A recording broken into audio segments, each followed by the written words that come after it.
Hello student, आज का हमारा टॉपिक है शिष्टाचार। आज हम इस पाठ के सभी प्रश्नोत्तर देखने वाले हैं, जिसके रचयिता हैं भीष्म साहनी। और इसका पहला प्रश्न है, सूचना के अनुसार कृतियां कीजिए। गद्यांश में हेतु की बताई गई विशेषताएं।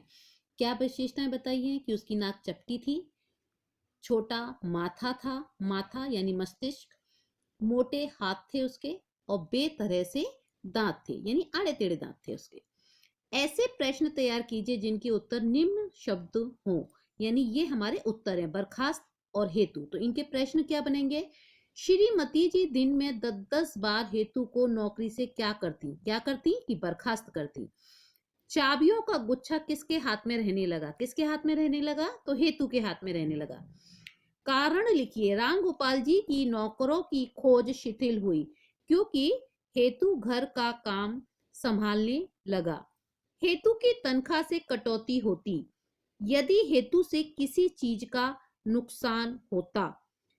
चौथा प्रश्न है हमारा, नौकर और मालिक के बीच सौहार्दपूर्ण व्यवहार होना चाहिए। स्वयं मत लिखिए। तो ये हमारा प्रश्न आ जाता है यहां पर।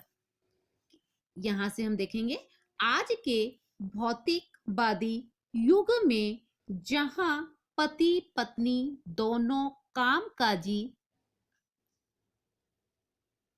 हों तो बहुत से घरों में नौकरों के बिना काम नहीं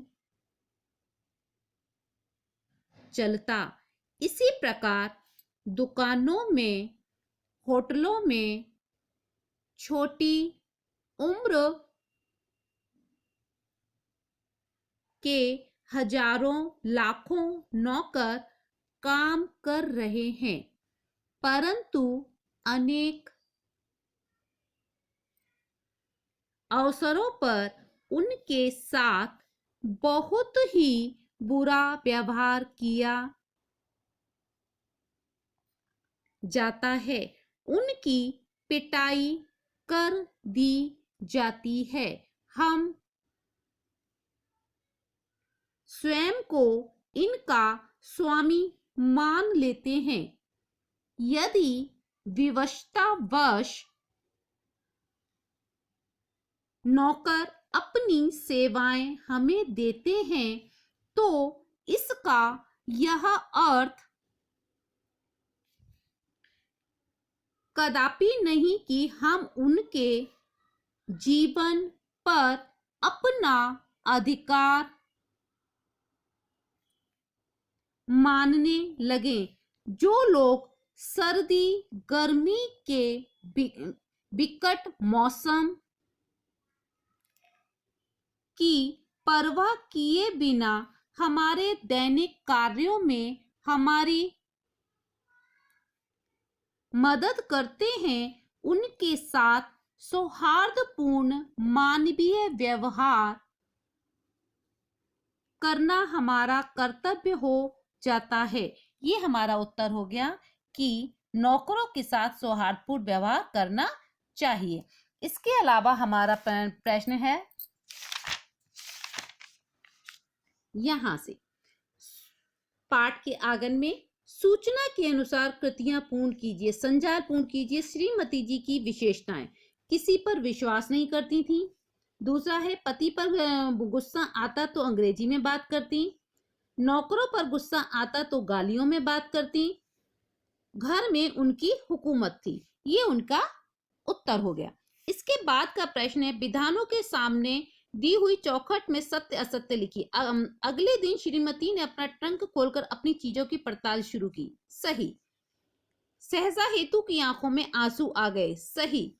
श्रीमती के नौकरों के बारे में विचार, ये नौकर कैसे होते हैं? झूठे होते हैं, गलीच होते हैं और लंपट होते हैं। इसके बाद का प्रश्न है हमारा, निम्नलिखित मुद्दों के उचित क्रम लगाकर उनके आधार पर कहानी लेखन कीजिए। तो ये हमारे कुछ पॉइंट्स दिए हुए हैं कि मन में निश्चय, छुट्टियों में गांव आना, कुआं खोदने का प्रारंभ। तो हम इनको सबको हमें जोड़ना है। तो पहला पॉइंट हो गया कि एक लड़का था।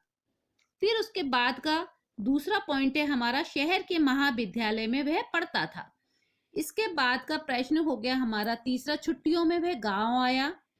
फिर उसके बाद का हमारा प्रश्न हो गया प्रति वर्ष सूखे की समस्या का सामना करना, यानी वहां सूखा पड़ता था हर साल।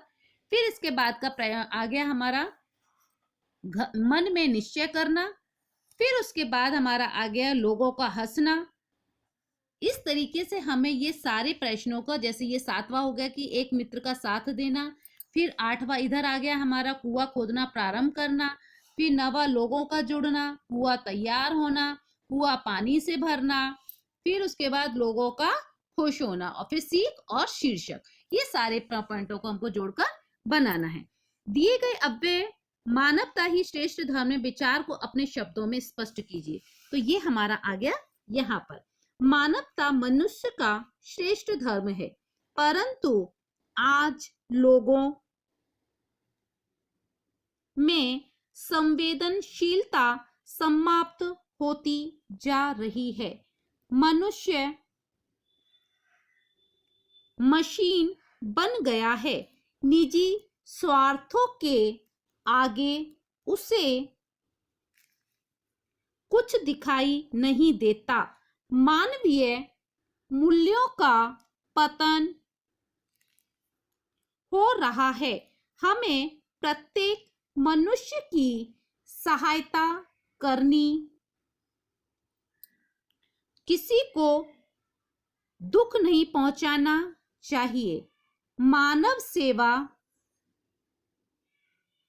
ही सच्ची नारायण सेवा है। आज के भौतिकवादी युग में यदि मनुष्य दूसरों के साथ सद्व्यवहार करना नहीं सीखेगा तो भविष्य में वह एक दूसरे का विरोधी बन जाएगा। ये हमारा हो गया प्रश्न का उत्तर किसका? मानवता ही श्रेष्ठ धर्म है, अपने विचार लिखिए। इसके बाद का जो प्रश्न है हमारा, ये अव्यय से संबंधित है। दिए गए अव्यय भेदों के वाक्य पाठ पुस्तक से ढूंढकर लिखिए। तो जैसे कि क्रिया विशेषण, संबंध बोधक, समुच्चय अव्यय और विस्मयादि बोधक। ये अव्यय से संबंधित मैं वीडियो पहले ही बना चुकी हूँ, आप उसको देखकर ये ऐसे वाक्य छांट कर लिख सकते हैं। जैसे ये है, साहब मुझे जाने दो, मैं जल्दी लौट आऊंगा। इस पर श्रीमान आने से बाहर होने लगे। फिर उसके बाद दोनों इस नतीजे पहुंचे कि इस वक्त चुप हो जाना ही ठीक है और इसका वाक्य नहीं है। यानी कि ये सारे प्रश्न आप मतलब ये मैंने पहले अव्यय का वीडियो बनाया, आप उसमें से देख के लिख सकते हैं। और इसके अलावा इस पाठ से संबंधित कोई आपका प्रश्न है तो आप मुझसे पूछ सकते हैं।